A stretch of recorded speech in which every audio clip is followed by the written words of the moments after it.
Yeah, he used to teach and cover classes He a lot. looks like a freaking movie type head. Like he's all long limbs and He's just really athletic kid. Yeah. 6'1" or 6'2", I think. yeah. But just extremely athletic, good athlete. Probably is going to be good just about anything he does. Right. And when he first started training with us, he was a firefighter and did outline, wildline firefighting stuff. And then he comes to me one day and says, "Coach, I think I want to do Muay Thai full time. I think I want to fight." I'm like, "Cool, let's do it. Let's do it." Yeah. And so then he came in. He kind of hit the ground running and kept going and just stayed with it. And then he went to Thailand last year, I think, for a couple weeks, trained. And then this last March he moved. He's like, "I'm going to move to Thailand." And the gym that he's training out over there, they recruited him to be on like their competition fight team. So it's kind of cool to have a student go and then a gym in Thailand say, "Hey, you move here and you don't have to pay for anything. We'll pay your way, all this stuff. You just move here and fight for us." And like, is that still hold? Like, are they still putting him up like through all the COVID stuff and everything, even though they can't fight? Yep. So he's just been kind of hanging out over there and doing his thing, training. He does a lot of social media stuff for them over there too. But yeah, hopefully he'll get a fight here soon. He's been waiting a while. I think the original plan was to fight twice a month, at least. And that was like in Thailand. 3 months ago. March. So that's like 5 months ago now, yeah. something like that. So, but yeah, he's enjoying it. It sounds like his girlfriend went with him, and so they're having a good time. I'm glad he got a chance to go and experience it because how often can you do that in your life, right? Like, he's at the perfect age, not much responsibility. Just go and do it. And they put him up and pay for all the travel and all that stuff, so it's like the perfect situation. Yeah. Literally. Yeah. Little all right, so we are live. Here we are on the next episode of The Call to Crete. Today I'm sitting down with the man, the myth, the legend, Ryan Clark.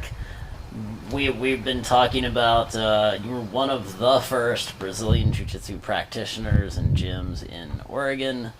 You're a third, and I'm going to probably get a lot of this wrong, so correct me as we go, but definitely third-degree Brazilian Jiu-Jitsu black belt, instructor in Muay Thai, stick fighting as well, Filipino stick fighting. Filipino martial arts, and there's Jeet Kune Do. Jeet Kune Do, and then there's one other as well, the Filipino martial arts, mainly those four, That's really what, Muay Thai, Jiu-Jitsu, Jeet Kune Do, and Filipino martial arts. Yep.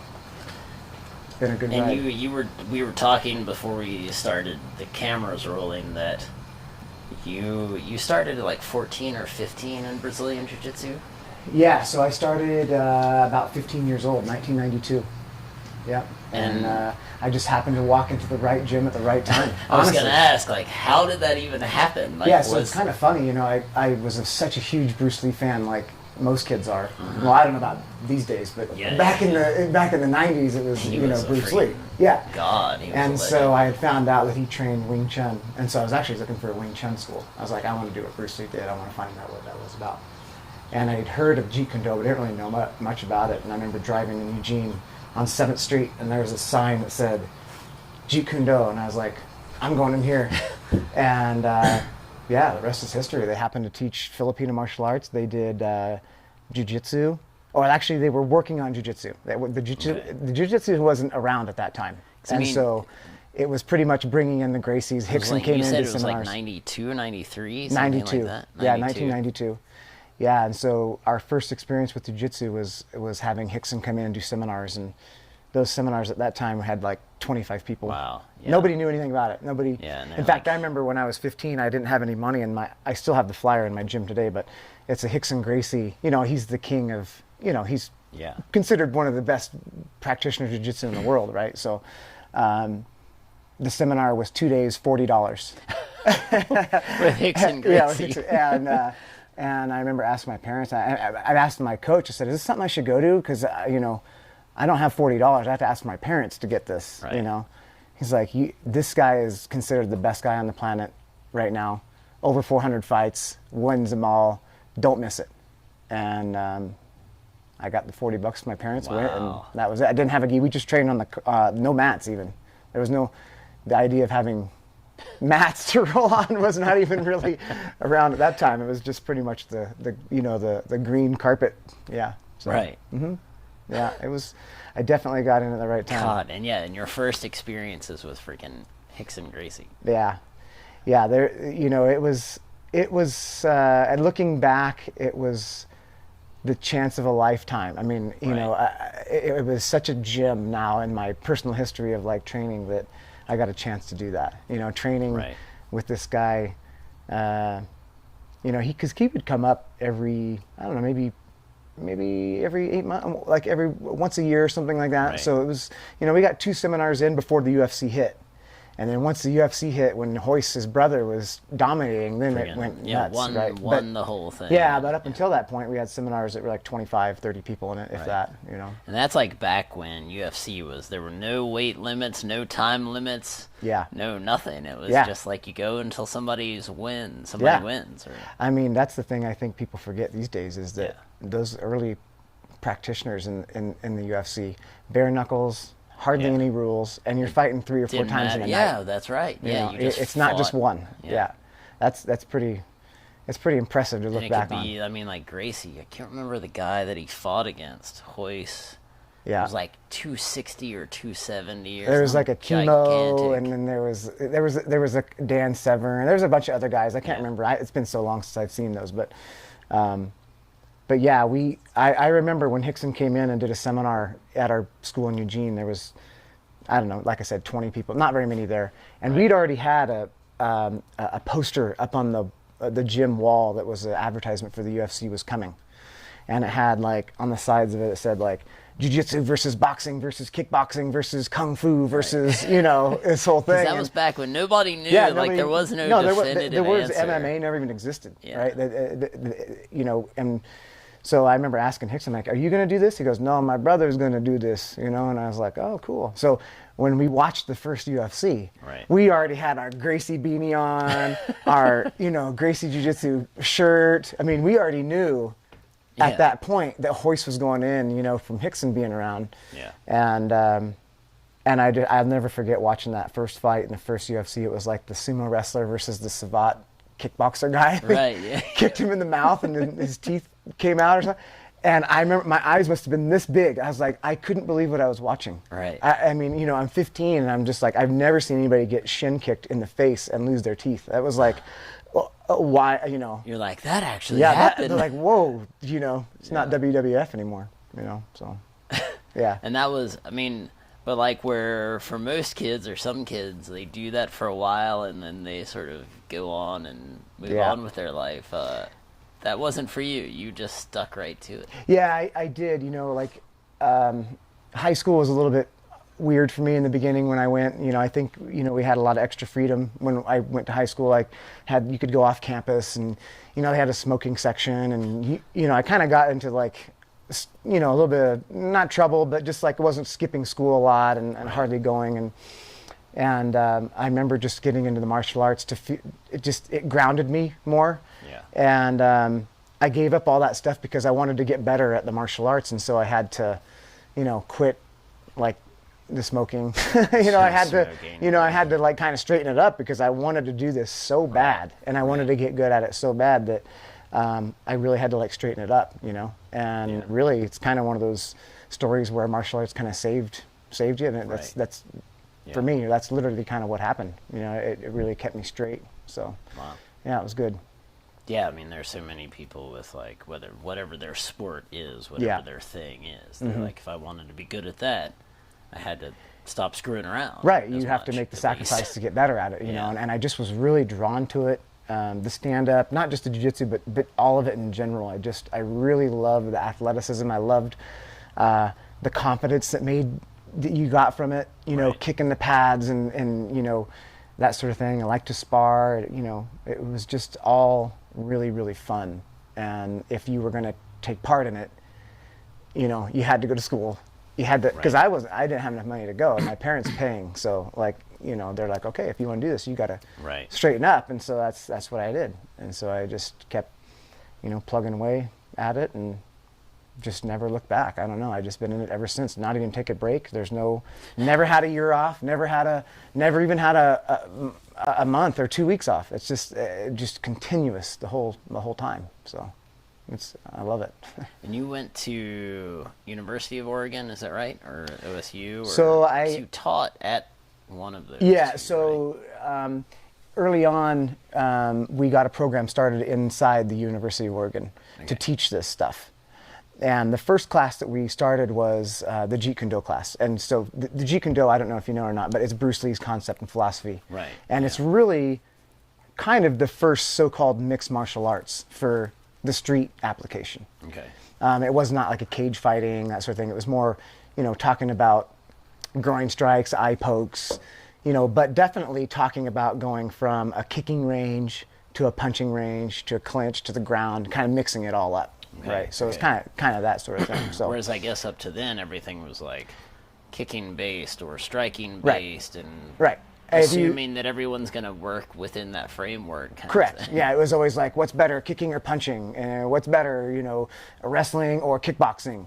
And now we all know, for the most part, you need all of them. Yeah, But that was really Bruce's point in the early 70s and late 60s was that you need a little bit of everything. You need a martial art that adapts to your body, that fits you, instead of you adapting to it. You make it yours. Right. You know what I mean? And include all these different elements in it, because if you're just a boxer, what happens if you're on the ground? And if you're just a ground fighter, what happens if you have to fight two people, right? So when going back to the U of O, that's kind of the program that we taught first, was the Jeet Kune Do class. And then it kind of migrated into just a jiu-jitsu class, because it was kind of starting to get just a little bit of a buzz, since Hoist was, dominating so well in the UFC, and so people wanted to learn jiu-jitsu and that sort of thing. So, but yeah, we started the program in the U of O. I think that was 1995. Yeah. And then that was a lot of fun. In fact, I just went back the other day because my daughter plays volleyball, and we went to the U of O to go watch her play. So is she at U of O? No, they just hold tournaments there. Okay. And so I just kind of broke off and meandered down the halls to go find my own where I used to teach, and it was very nostalgic. I had a great time walking around looking at the campus again, because I haven't been back since, and to go back into the old room where we had classes, and it was really cool to see. So, yeah. Now, was that how you put yourself through college or anything like that? Like, I'm thinking like kind of that Bruce Lee story of like. No, my college was going down to Southern California and training. Yeah, like I didn't go to regular college. Okay, so you weren't at University. No, of Oregon. I just taught there. You started that program. Yep. Okay, gotcha. Yep, I just started that program there with another guy, another training partner. He was an employee there, a doctor there, and he and I trained together. So he already kind of had an in. Gotcha. To help get the U of O, start, because they don't just let anybody walk in and start a class. Yeah, so that really helped. But yeah, as far as like formal college, I didn't go. Okay. But I went to the school of jiu-jitsu and Jeet Kune Do. Really, right. I mean, that's what I did. So yeah. So you knew all the way back when you were a teenager, you're like, this is what I'm doing, at least as far as you could see, like you're like, this is my thing. Yeah, I did. There was a brief moment there, honestly, like around September 11th when that happened. I was living in Portland at the time, and I just felt, I don't know, I felt like guilt, like I wanted to do so, I wanted to help, but do something. I felt like, man, this is a catastrophe, and and so for a very short, brief moment of time, I thought I'd be a paramedic, and I actually tried to get into the program, and then it just never transpired, never did follow that route. But that's one of the only times that I actually ever thought about like not doing martial arts and just completely going into something else. It was right after 9/11 hit, and it's just for some reason I just felt like I had to do something, kind of. Yeah. But other than that, that's about it. Not really anything else for me. So, yeah. And now, so you said your daughter. How many kids do you have? I have two. I have an 18-year-old daughter and a 15. Okay. Mm-hmm. And you and Stormy you guys have been together for a long time. We've been together a very long time, yeah. So we actually got together in 1991 before I started training. So we've been together for a very long time. And it's been great, because I think, part of the recipe for success is to have a good support system, right? And so for me, she's just always been that, like really allowed me to go off and do kind of what I wanted to do, and just supported me. You know, I wanted to move to Southern California to train with some people down there, and I told her one day, like, hey, let's move to Southern California so I can train. And she was all about it. And she's like, okay, let's go. And so we moved to California for about 5 years, and okay, let's move back home. Okay, let's go. We moved back to Portland. You know, we moved to Portland and kind of moved around. But, you know, she's really, honestly, the reason why I'm actually where I'm at, to be honest. Because if it wouldn't have been for her, it would have been very difficult for me to support myself and train 24 hours. Because when I was living in California, that's all I did was train. That's it. I didn't have a job. I just trained. And so she fronted a lot of the stuff for that to happen.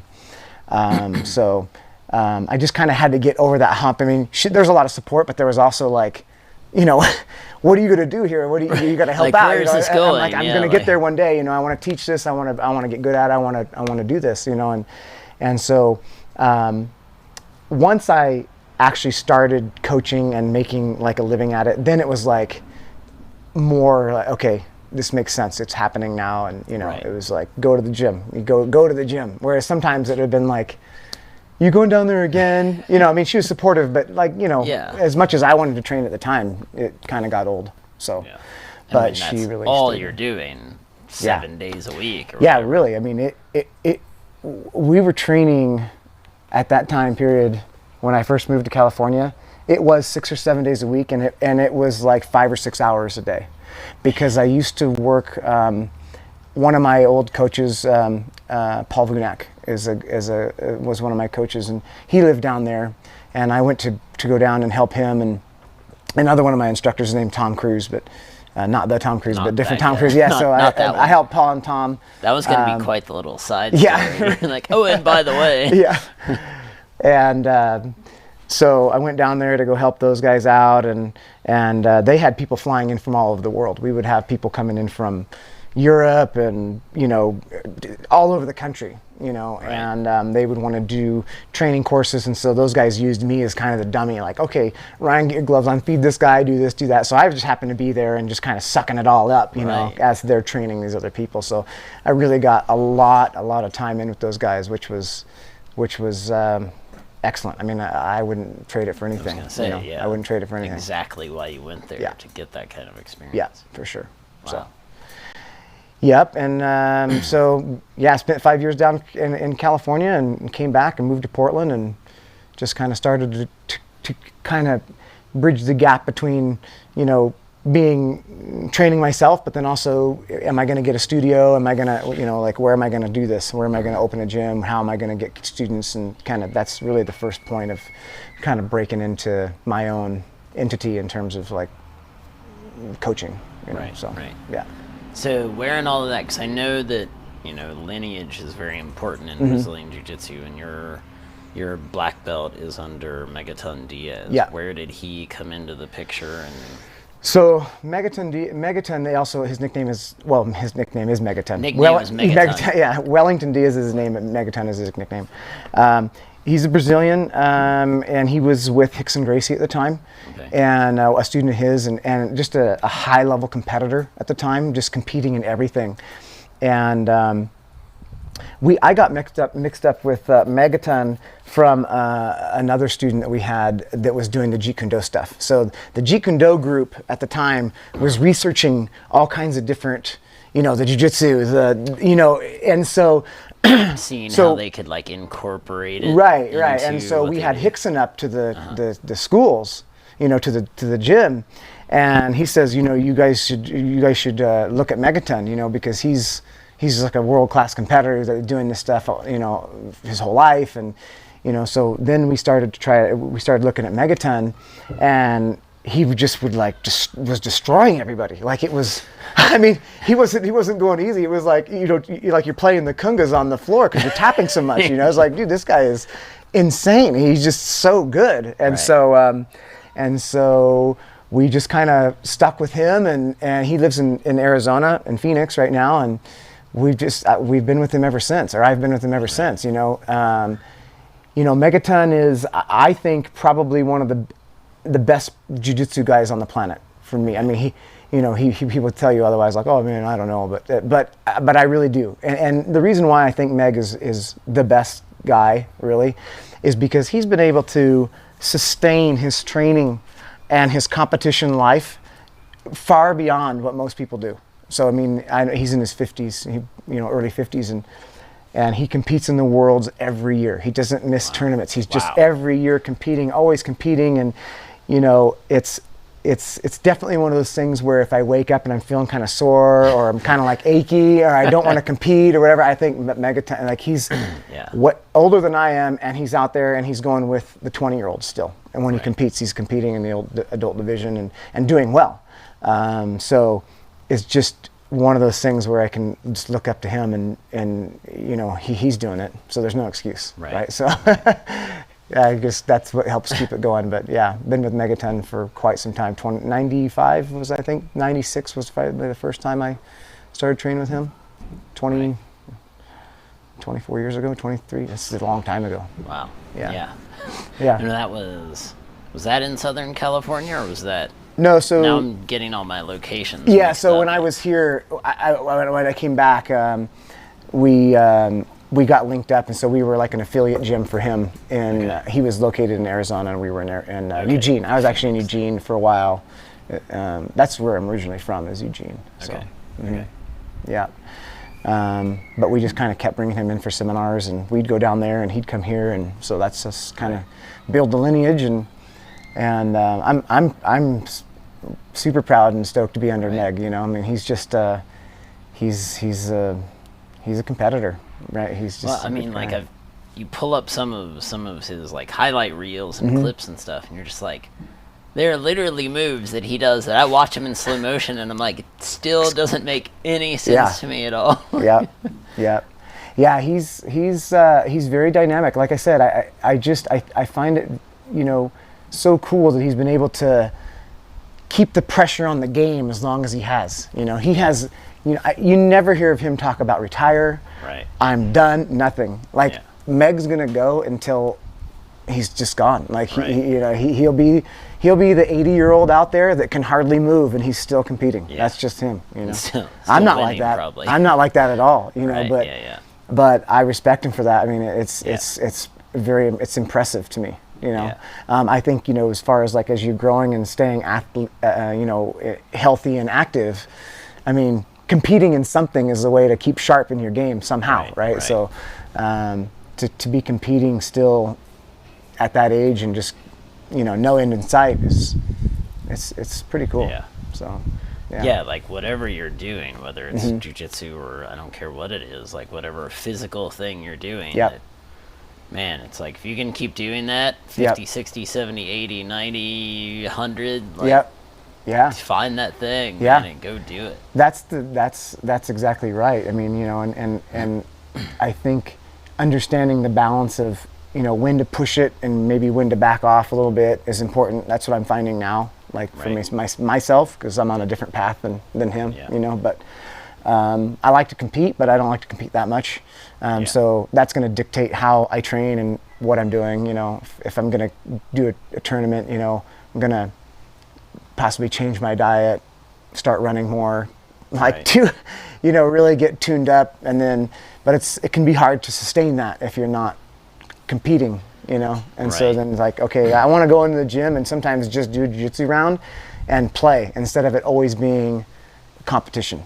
So because it's an outlet just to move around and just play and have fun. So with your would you say that's the kind of new balance you've struck is like still, I mean, you still plan on competing and stuff, but also then just finding the fun in it too.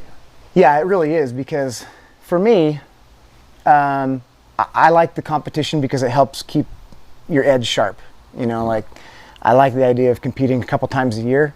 But I also like the idea of just going in there and just, fine-tuning your body and just being active and rolling and creating new relationships with people, because that's a big part of it, right? I mean, you have to have a good team and you have to have a good support system there. And, And I like all that.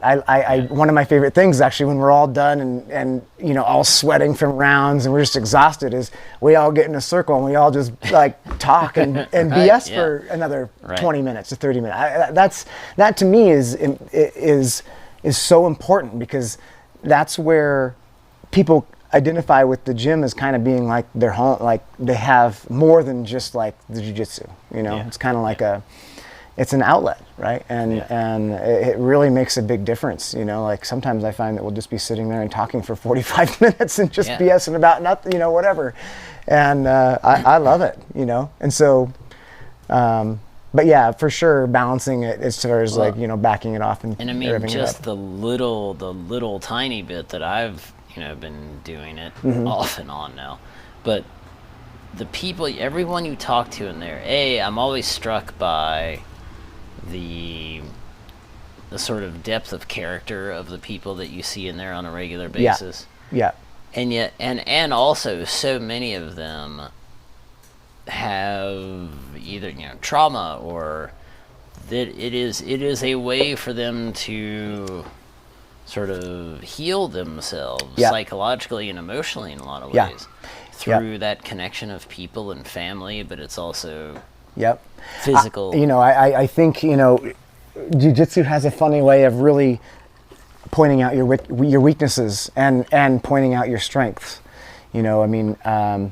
Getting together with a group of people where the guy is trying to rip your arm off or choke you or smother you to death, but then at the end you slap hands and you give each other a hug like, man, that was so cool. I mean, there's not very many, there's not as many sports that do that necessarily, right? Like they really come after the guy. Or that can do that. Yeah. Like Joe Rogan talks about, like there are only so many times you can get kicked in the head before it really starts to be a problem. Yeah. But and I think jiu-jitsu, it's... I really think that's why people like the jiu-jitsu too, is because that you can kind of go 100%. And nobody really gets hurt. I mean, just the other day we rolled for an hour and a half, round after round after round after round. And everybody walks away just totally fine. Right. If we were to do that with Muay Thai, you'd be, nose to the side a little bit, like my leg's tweaked, the side of my leg feels like hamburger, I mean, it's too impactful to train like that. Right. And so I think that's why people really gravitate towards the jiu-jitsu, is because you can kind of go full out, and as far as what you want to try and do outside from hitting, but it allows you to try your hardest, right? It's very real and very raw, and that's my, going back to my point, it can bring out your weakness. Like we were just talking beforehand, I said that, in jiu-jitsu, the past 4 years or so, I've been suffering from panic attacks on the ground, and I didn't tell anybody for years. I didn't say anything because I didn't want to bring light to the situation, and in my head think that it was bigger than what it was. But I was having legitimate attacks, like the person would be on my, they'd pass my guard, and I would be stuck on the bottom, and I'd feel like I can't breathe, and it was really getting to the point where it was ruining jiu-jitsu for me. It was like I didn't really want to roll anymore. I did, but with lower levels a lot of times, because I did not want to get crushed, because I couldn't figure out why I was having such a panic attack, and it was something that was brand new. I'd never had that before. That's crazy. That's 20-something years. 20 some years into the game, and never had an issue with it ever. And then just one day, a while back, I was rolling and we were going at it, and guy got her on my guard and was holding me down bigger and stronger, and I remember feeling like I can't breathe, I can't, and I just kind of tapped and kind of, I think I'm good for the day, kind of closing the round out and saying, I think I'm good, but didn't say anything. Like, man, I was having like an attack there, and so so I dealt with that for about 4 years, and I went to therapy. I went to get like stuff on my head to see if my head was okay. I was really concerning to me, because this is like the joy of my life is to roll, and now I'm having a hard time doing it. And also the focus of your whole life. Yeah. I mean, the whole of your adult life. Yeah. Certainly. And so. So I just had a heck of a time, and I thought, well, maybe what I'll do is I'll just try and compete more. Like, I'm going to try and push through it, and I'd get to tournaments and kind of freeze up a little bit, because I was so nervous that, if it wasn't going to go my way, Yeah. If I'm going to have a panic attack, I can't tap out at my level, right? Like I can't tap to just because you're feeling just because I'm having a panic attack. If I tap, you're a third degree black belt, man. You need to be able to deal with that. You can't just like tap. And so that was really nerve wracking for me. And it really kind of messed with my head when I'd go out there and get ready to compete. I wasn't in the game, in the match. Right, you know what I mean? I was too much in my head, worried about what was going to happen. Yeah. And finally, I found breath work, man. And so I told you, I now do breath work every day, and it's game changer. Like I don't have that anymore. I don't have panic attacks anymore. I don't have anything. It's like it's brought all of it back to normal. And I'm like, I'm so thankful. Like how much of that was a physiological change and how much of that was a psychological change, or was it like both? I think it was probably 100%. Both, right? Because the way that you breathe, your body will adapt to the way you're breathing. And so I think it's both, you know. But for me, just learning simple basic techniques and, you know, kind of learning and studying from different people. And, you know, every day I pretty much work on breath work, and I have a trainer that I work out with, and I go run, I do that. I work in my breath work while I'm doing it. And it's just completely changed. And the core of that, like for people that don't know anything about breath work, the core of that, or kind of the very, very basic concept, is to transition from mouth breathing to nasal breath, right? Like inhale and exhale. Correct. And for me, what was happening is that I was a mouth breather. So at night, I had my mouth open. As soon as we'd start to roll, I'd start breathing through my mouth, because nobody, you don't know. Mean, like 10 years ago, nobody was talking about. I mean, breath, Hicks and Gracie was talking about breath work and how important it was, but we're like, I don't want to do breath work. I didn't show me that cool arm bar. Yeah, I didn't see the value in it at that time. Right. You know, I didn't. It was just like, you know, who cares? He's breathing. So what? We're all breathing. And that's the way I looked at it. And be like, yeah, you were right. Like 20 years ago. Literally, like it really. Now I see what he's talking about. But yeah, that's what was happening. I was a habitual mouth breather, and so like, you know. Right when I'd get ready to warm up, we'd bow in the class, I'd start jogging, and then I'd get only one corner around one corner in the gym, and I'd already be not thinking anything about being on my mouth. Right. And what was happening is that when I was on the ground, I was doing more mouth breathing, kicking off that CO2, which creates that panic. Right. You know, because like a lot of times when people have a panic attack, they used to put the bag, breathe into a bag. Right. And that's to trap the CO2 to send it back in to calm you back down. And that's where it gets into the neurological system, right? Where you're transitioning from parasympathetic to the sympathetic. I always get them confused. But from parasympathetic to sympathetic. Parasympathetic being the fight or flight or freeze. No, so sympathetic, sympathetic. See, I always get it backwards. Yeah, so sympathetic is more stress, fight or flight or freeze based. It's more the mouth breathing stimulates that sympathetic response. The parasympathetic is the rest, digest, and mellow out. And, by going on the nose and learning how to breathe through your nose the right way helps foster that feeling of the parasympathetic system more so to calm down and relax, and so take you out of the red zone. Correct. Kind of thing. Yeah, because that's what was exactly happening, And so I started learning how to breathe on my nose. I started working in some breath holds too. Right. And right away when I started working in the breath holds, that feeling of the panic rose up in me again. And I remember the day that I learned, was doing that, I was like, this feels familiar. This is what exactly the way I feel when I'm having a panic attack on the ground and somebody's holding me down. This is exactly the way it feels. And so realizing that, I just kept diving deeper into it. I'm like, this is what is happening, is that I'm breathing completely all wrong.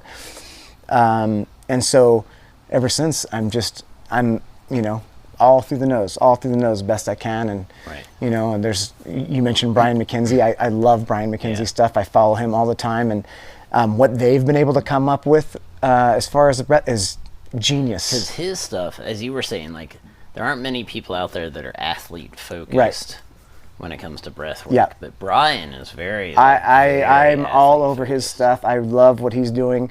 I love what they've done with the breath gears. They talk about your workload and what your breath pattern should be for that workload. And so that way it really, it makes sense to me, And the way I describe it is like, if you have a stick shift car, if you're going to go across the parking lot with that car, you don't put it in fifth gear to try and go only 5 miles an hour. Your breath is the same way with how much effort you're putting out. Okay. Right? Does that make so? Yeah. So like when I'm doing jiu-jitsu, for example, I'll try and stay on my nose as best I can, and then if there's a scramble, I'll kick on my mouth.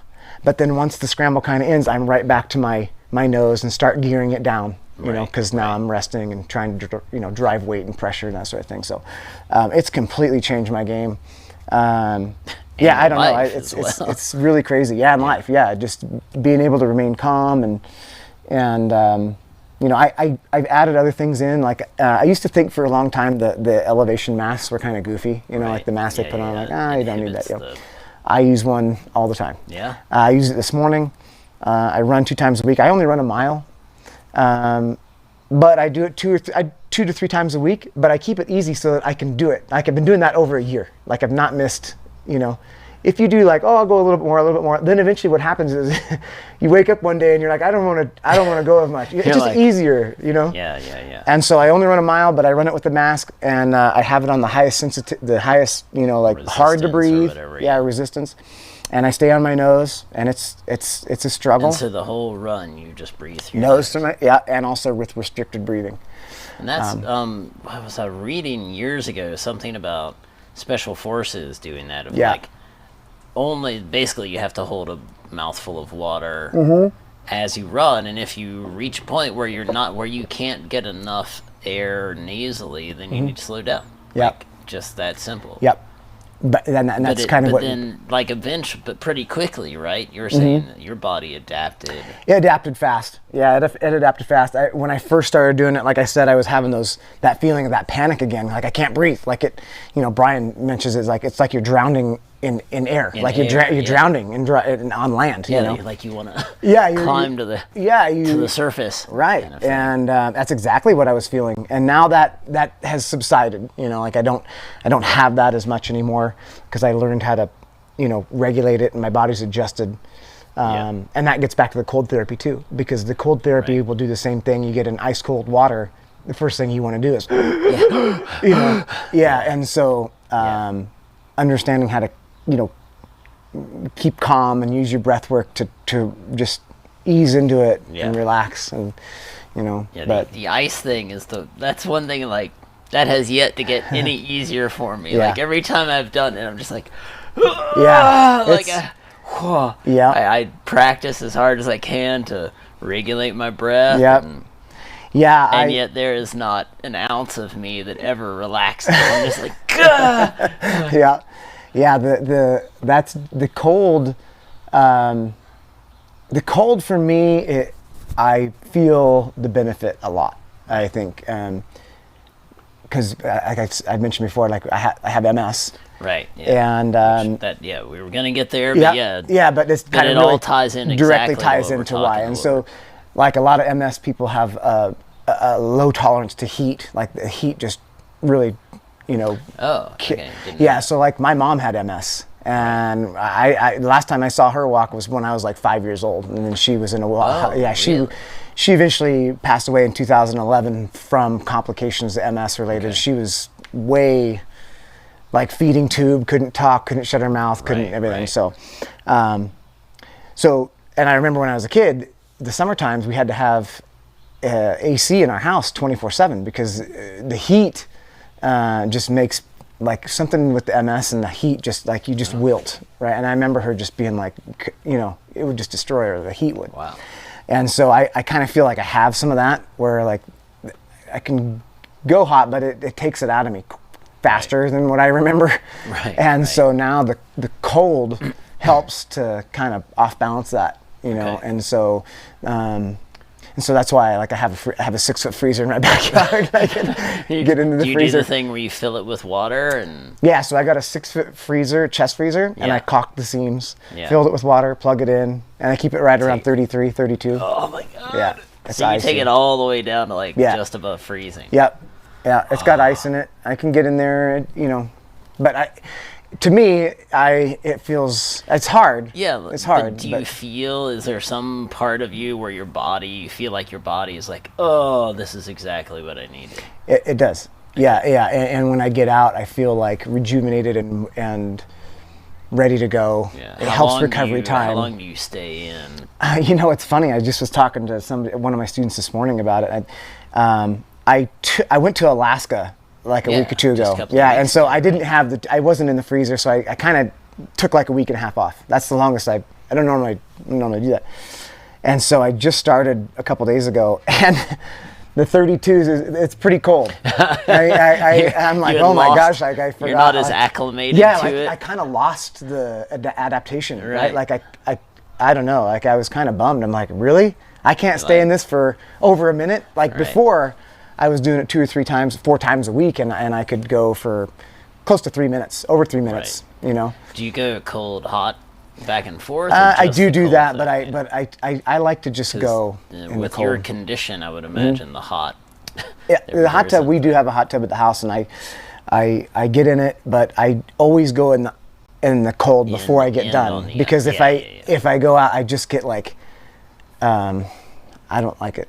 Like woozy, really woozy, and just like it's exhausting to me. Like it's just hot. You only got diagnosed with MS in the last year, is that right? Yeah, in 2019. Okay. Yep. And but it's been good. I mean, I have the breath work and the cold and the martial arts and I got into a lot of diet stuff there for a while too that helped, and I'm managing it well. I feel great. I feel really good. But there are things like my hands. Have you ever played that game where you like have to hold on to the sticks that are vibrating, like and it's like how long can you go with like holding on, and then you let go and your hands kind of and it just feels like it's still going. Yeah, it feels like that, like all the time. Just my hand, all the time, my left hand, but for the most part. I'm good, but I think if it really is the breath work, it's the everything. It's keeping me going. You just gotta stay active, right? Do stuff. So, but yeah. So. Well, and by the way, when you sent out the email kind of to the whole gym, explaining the diagnosis and what it meant and all that, like I thought that was. Brave isn't the right word, because it was more like it seemed like just the perfect thing to do. You're like you said in your letter, like you're sharing it with your family. Yeah.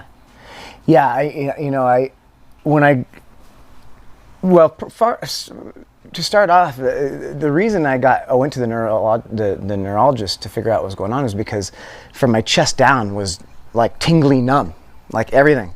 So I went to the chiropractor and I said, I think I have a pinched nerve. And they're like, you don't have a pinched nerve because it would just be one side. She says, you need to go to the neurologist. So I went to the neurologist. And it's just one of those moments that will always stick with me the rest of my life. I remember him walking in and he says, hey, how's it going? Are you doing okay? And he goes, have you ever heard of MS? And I just lost it. I just started crying. I just lost it because that's my whole life. I've been around MS my whole life. My mom, it just destroyed my mom. And so when he told me I had MS, I like they had to give me like a calm down pill, and like I was really freaking out. Yeah. And so a couple days went by and I kind of came to grips with it, and I thought the universe was trying to tell me something, like I need to probably expose this and try to, combine what I do and let people know that it's not the end of the world. And so I kind of started trying to throw a positive spin on it as fast as I could. And so I went into the gym to go teach, hadn't told anybody, and I remember teaching and just feeling really weird, like I had this huge burden on my shoulders, and nobody knew about it, and it was like disrupting my speech and the flow of the teaching, and I couldn't get into it because I just felt like I was holding this huge secret. And then that's when I went home and I was like, I can't do this. I have to let it out. Like I gotta let everybody know for whatever reason, just for me to like feel like I got off my chest. And I went home and wrote that letter and just kind of, and I'm glad I did, because it was because of what we were talking about before with the, the camaraderie and the people and family. Yeah, the family there, and it's a support system, and that's a lot of times what the gym is for people. It's you're learning self-defense, martial arts, but really it's people with depression, or they have anxiety, or they have whatever going on in their life. It's an escape. You get in there and you get to go with like-minded people that want to do what you do, and it's fun. And just for that hour and a half, however long you're in there, like could be bombs going off, right? And you have no idea, because you're so focused on trying to defend your neck, or he's trying to get me. It becomes a game, and then your demeanor and your mood when you're done is like, thank God, like you're just wiped clean, like you just wiped your slate clean. And that's what I needed to do. I needed to put that news on the slate so that I could clear it, Yeah. So that's what I did, and I'm glad I did. That, nowhere near comparing the two, but like most of 2019 was a brutal year for me, and that that was my instant thought, was in addition to training, like strength training, that's the other part of it for me. But I was instantly was like, I'm gonna go to jiu-jitsu and just walk in the door. Yeah. Like whatever I do in there, it almost doesn't matter, but just to be there and just kind of lose myself in that. Yeah, it's just so refreshing. The cool thing is there are people in there that, everybody's got their different personalities. Some people come off as gruff, and some, but like some of those folks that as soon, they could tell something was going on. They were like, I would explain what was going on in my life, and they were instantly like, whatever you need. You want to get a beer, you want to sit down and talk, you want whatever you need, just let me know. Yeah. That's it's so cool that it evolved into that. But that's a tribute to you. Like that, the atmosphere you have created and fostered and made, the sort of vibe in that gym is. When I had a gym in Eugene for a long time with some partners there, and I moved over to Bend in 2013, and I started this gym, and I tried to envision kind of what I wanted to have happen, the route I wanted it to go. And I always thought, I want a family gym. I want it to where kids and adults can interchange. It's no problem. Because not to talk bad about the MMA, but like I didn't want a fighter gym. I didn't want like to come over here and have a gym, an MMA gym, because the problem with that is it fosters a different kind of vibe, right? It's more competitive, it's younger, it's people that want to fight, it's different, right? And I know people want to train like that sometimes, but they don't want to be beaten down, and reefed on like broken nose all the time, and that's younger guys stuff, right? And so, my original plan, I thought, I'll have MMA, because I had MMA when I had in Eugene, and then I thought, I'm going to do away with the MMA. I'm only going to do jiu-jitsu and Muay Thai and Jeet Kune Do and the Kali, and only those 4 or 5 martial arts. And I just structured it in a way where, I tried to get just quality people in, and, I wanted to reach out to the people that may not do like martial art, Like I'm always after the people that don't know about it. I'm not advertising to the people that know about it, right? Because, for me, I like the idea of somebody cruising through their life, they have something come up, and they're like, what's this jiu-jitsu thing? And I'm like, no, let me show you. And then they get hooked. And that's what does it. I love that, because it's changing their life, right? And they're getting into it, and they never knew about it. That's what's so cool. I love it too when people come in. They're like, yeah, I've had some experience, that sort of thing. It's great, but they already know what jiu-jitsu and martial art can do for them. Right. You know. And when you're like showing someone for the first time, you see their eyes kind of light up. I just had a lady the other day that just, you know, she's early 40s, and like, I'm just looking for a change. I worked out. I do this. I do that. I just want to do something different. And I've heard of jiu-jitsu. I don't know anything about it. I'm like, well, come on in. Let's come in. Let's see what it is. And she goes, okay, I'll come in, but I'm just going to watch. I said, okay, that's fine. Yeah. So I get her, but when people tell me they're going to come in and watch, I'm like a 100% success rate at getting them actually on the mat. I don't let anybody just watch. You know, I tell them, okay, yeah, cool, if you take it at your own pace, but I say, let me just show you a few things. Here's kind of what the deal is. You know, wear the gi, and the next thing you know, they're on the mat, and then they love it. Like, they're like, I was so intimidated. I don't know anything about it, you know. And so now she's hooked. It's only been like 2 weeks, and she's been in there every day.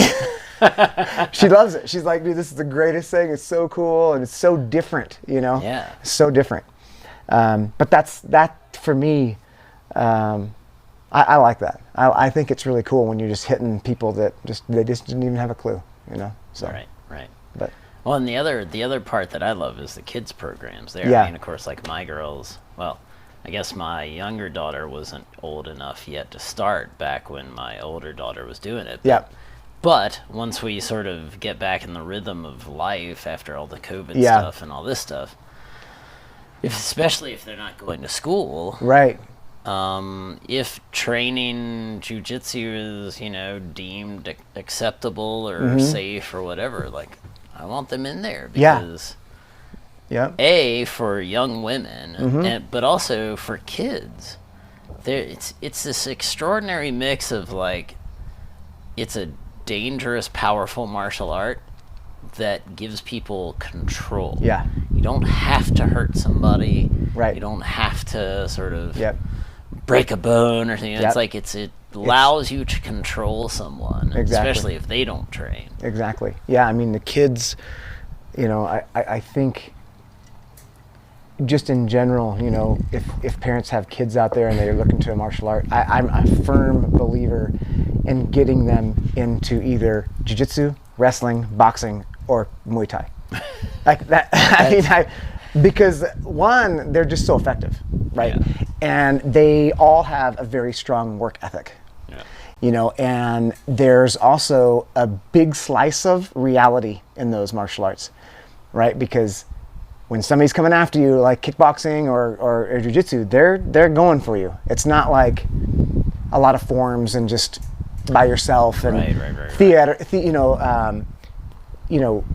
pretending like, I hit you in the eye. You know, it's not a lot of. It's very real, just like it is for adults. It's not just like going through a kata and a series of movements. No, it forces them to deal with that pressure, and you know, just I think wrestling probably has one of the strongest work ethics.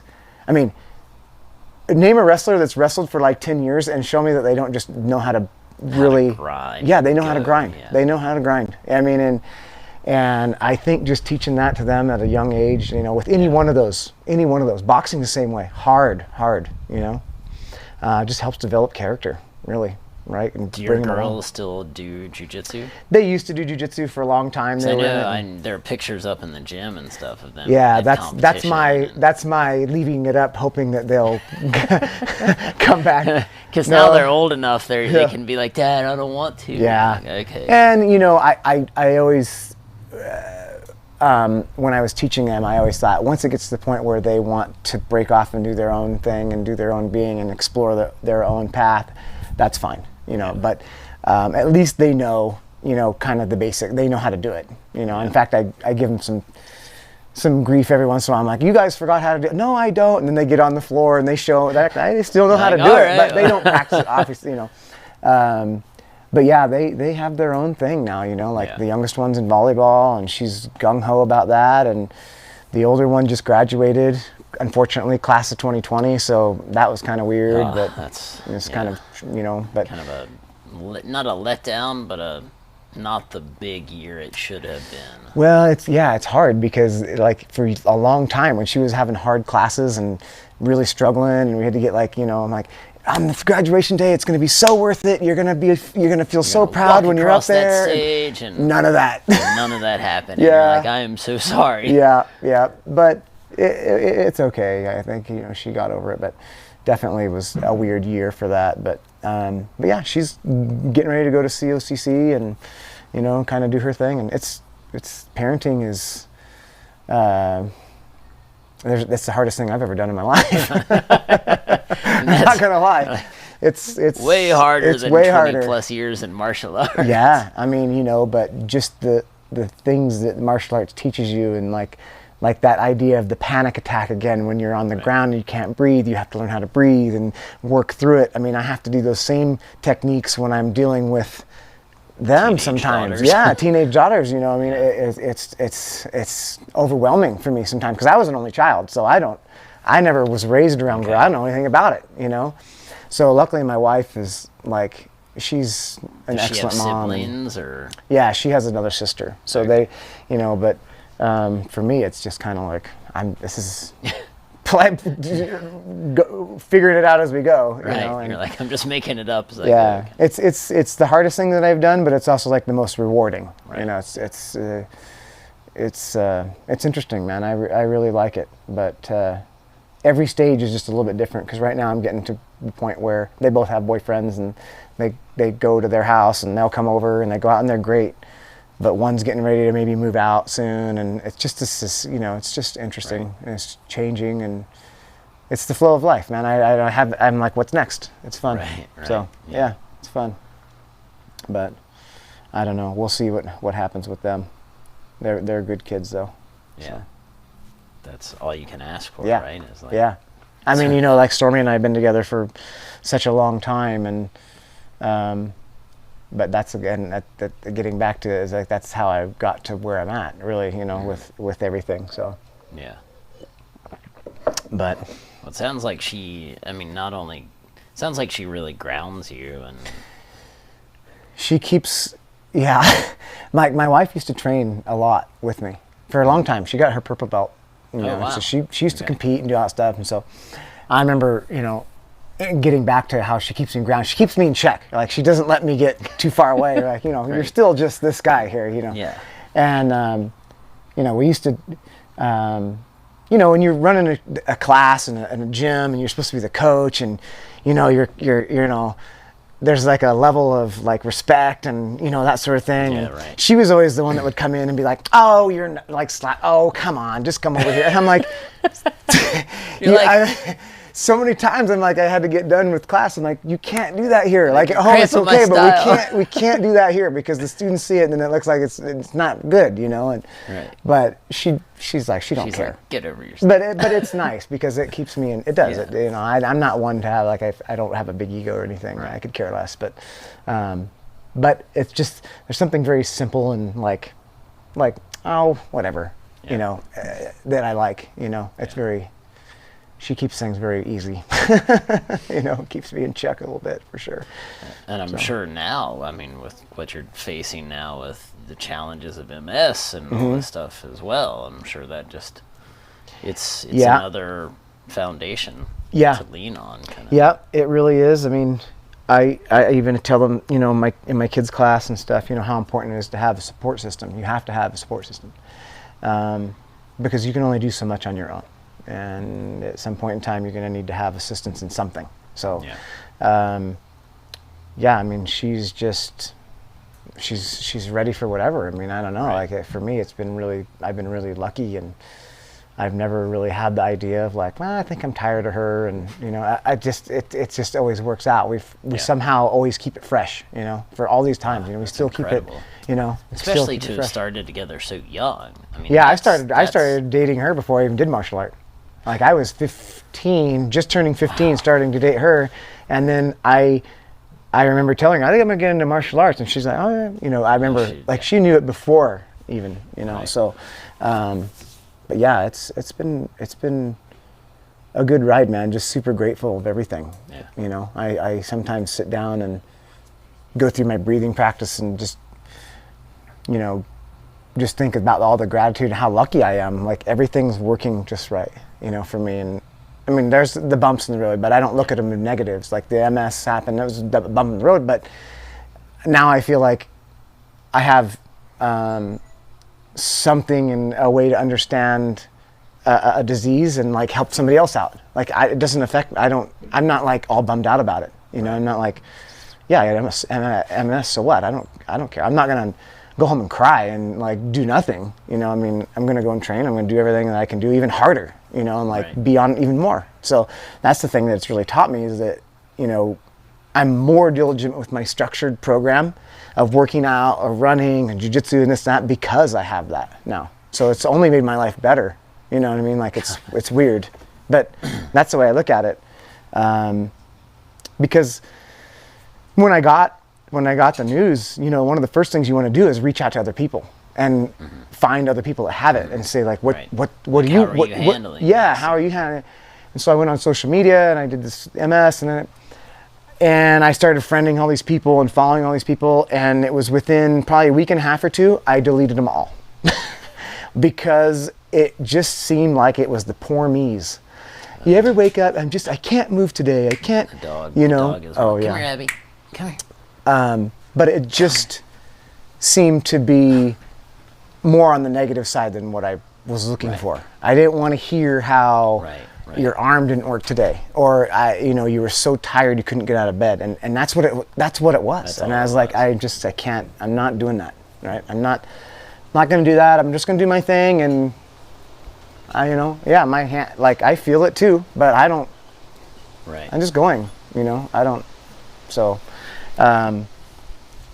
But yeah, you know, like all in all, I'm happy with everything that I've been able to do, and sometimes I laugh and joke, and I tell Stormy, I'm like, I feel like I'm retired sometimes. Like I have a business, but I have such a great group of coaches and people that can cover, and I can kind of take off when I want and come back when I want, and like I just do jiu-jitsu, or like I just, you know, like I sometimes think about what it is that I actually do for a living, and I'm like, I'm kind of spoiled. I mean, like I'm kind of living the dream. I really am. So I can't complain about anything. I really can't. I sometimes sit around and think about what is it that I could possibly complain about, and I don't know. If I died tomorrow, I don't care. I'm just stoked for the most part. Like, I don't know. I'm just riding high, man. Life, you know. Well, I mean, literally, I can't think of a better place to like put a period at the end of this sentence and just wrap things up. Like, I mean, that's the takeaway right there. It's just like, like stuff's gonna happen. Yeah, it is gonna happen. It's and you know, and the thing about it is, it's what I realized, and anything that happens to you, it's you have a responsibility yourself. You are responsible for the way you're gonna deal with whatever comes your way. And if you don't take responsibility and you don't deal with it the right way, you just start going down. You know what I mean? And that's kind of what I think about all the time, is when stuff it's my choice how I want to deal with this. And you know, you have to suck it up and be responsible, you know. And some things are going to be hard, you know, like maybe there's a death in the family or you lose somebody, and it's still your responsibility to proceed how you want to. Yeah. Right? I mean, can't ignore it. The one thing that you have control over, no matter what, is how you choose to respond to what happens. Yep. And that again gets back to the breath work, and it just kind of, you know, I mean, so there's really not enough time. I mean, there's not time to be bummed out, or I mean, you know, I mean, you're not living to your full potential if you're always harping about something or negative or going down. And it's just so much more fun to be active and healthy and energetic, you know. I mean, I don't know. That's just the path that works best for me. So, yeah. Yeah, I think that's what we can all aim for that. Yeah. So, well, as we wrap things up, where, if people want to find you online or learn more about the gym or about jiu-jitsu or Yeah, so where would you point people? Yeah, so I have a gym here in Bend, Oregon. The web address is clarksuniversity.com. And there's an online course that we have. That's one of the things that we've been working on recently, is having online training courses for people. So you can log on there, and there's different videos and all kinds of different things that we do on that. Just because of the corona, Right. you know, I mean, we've had to kind of go more on the digital side and ramp up that whole program. So, but it's been working great. I got people all over the country that are subscribed to it. I don't know who they are, and it's really cool to see, like, oh, so and so, I don't know who this is, but they're on the courses. Maybe when we get past all this corona thing, you have like bring them all here to Bend. And yeah, that would be really cool to have a big training. Yeah. You know, if you were on the online course, have a big training retreat. Yeah. You know, have everybody come in. Come and meet the rest of the family, basically. yeah. But no, we're in Bend, Oregon, and it's clarksuniversity.com. Okay. So, yeah. Ryan, I guess we'll do the fist bump thing. It was a pleasure. So thanks, I had a great time. Thanks for sitting down with Thanks for inviting me. Sharing all this with us. Yeah. Thanks for having me. All right. Well, that wraps it up then. Thanks. Awesome. Man. We'll have some more sweet tea and. Yep. I'm good. See if I can get off the front porch.